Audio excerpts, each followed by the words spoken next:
Вітаю, дорогі друзі! Сьогодні готую парові вареники з малиною на дуже простому тісті, без яєць і масла.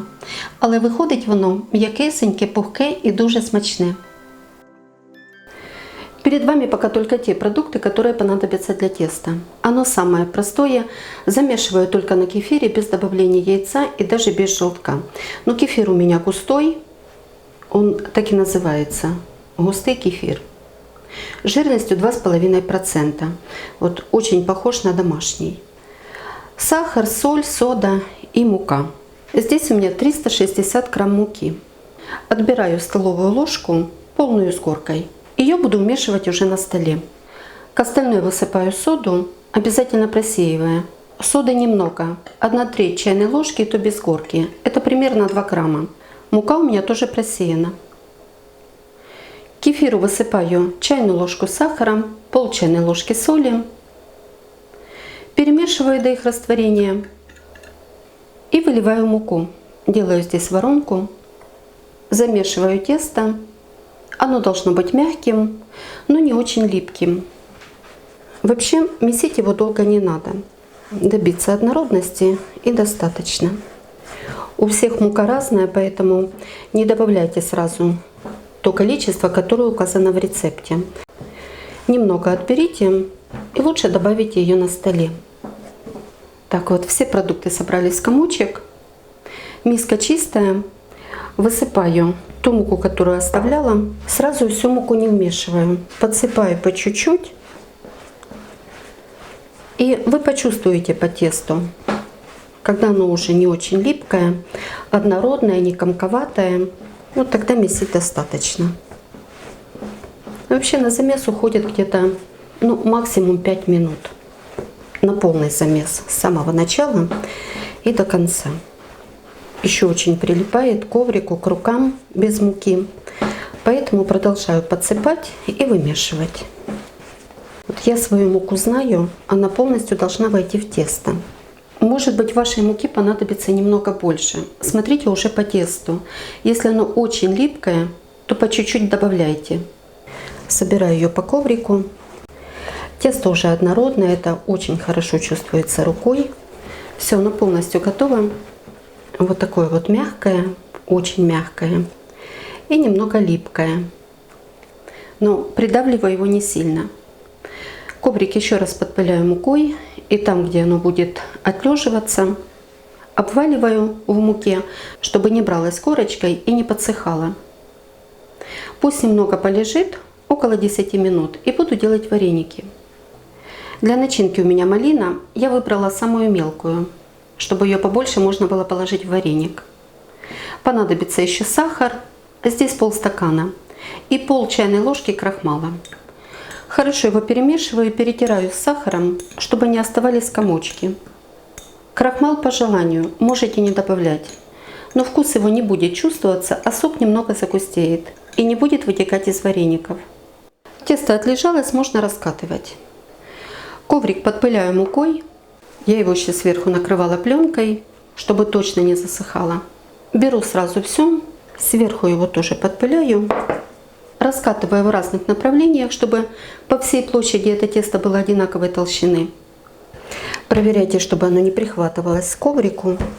И толщина его по вашему желанию, но не больше 5 мм. Я раскатываю до 5. Это где-то 4 мм. Еще учитывая то, что немного его буду растягивать руками под начинку, и оно станет еще тоньше. Но чем толще вы его раскатаете, тем пышнее будут вареники и тем толще будет тесто. Приподнимаю, даю ему сесть на место, чтобы потом вырезанные варенички не стягивались в одну или в другую сторону, оставались круглыми. Диаметр моей вырубки 7,5 см. Это тесто без муки собираю в комочек. Видите, оно мягкое, легко вымешивается. Обваливаю со всех сторон муки и пока оставляю. Ну и теперь делаю вареники самым обычным способом. Пальцами прохожу по краешку, делаю вареничку побольше и вот такую вот овальную. Добавляю пол чайной ложки сахара и малинку. Сколько ее поместится, зависит уже от того, насколько она крупная. Скрепляю сразу в серединку, а потом Потом краешки. Если тесто прилипает, подпыляйте пальцы мукой. Вот такой получается вареник. Старайтесь малину не давить, чтобы она не пускала сразу сок, оставалась сухой. Тесто на начинке растягивается, поэтому я говорила, что раскатывайте с учетом того, что растянете тесто. Вот стянула посередине и закрываю краешки. Вот этот вот гребешок большим делать не надо. Вот такой вот пузатенький домашний вареник. К малине можно добавить вишню или смородину, приготовить с разными ягодами. Тоже получится вкусно. В это время уже греется вода, только закипит и начну варить. Варить буду на пару и параллельно делать остальные. Вот так вот складываю их на досточку, слегка подпыленную мукой. Вода начинает кипеть. На дно кастрюли я поставила кольцо для порционного салата. И сверху устанавливаю вот такую вот пароварку.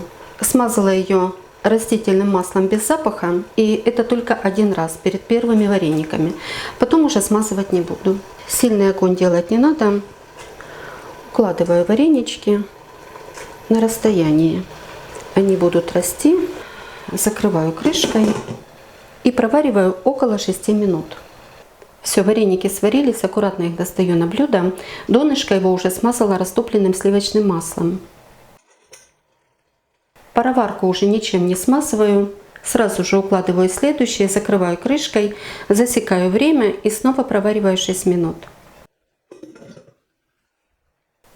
Каждую порцию приготовленных вареников смазываю растопленным сливочным маслом. Можно полить медом или просто засыпать сахаром, это уже как вы любите. На моем канале уже есть вареники с малиной, я их готовила на дрожжевом тесте и показывала в видео, что можно сварить как в воде, так и на пару. А недавно были паровые вареники с клубникой. Тесто на кефире, но с добавлением желтка.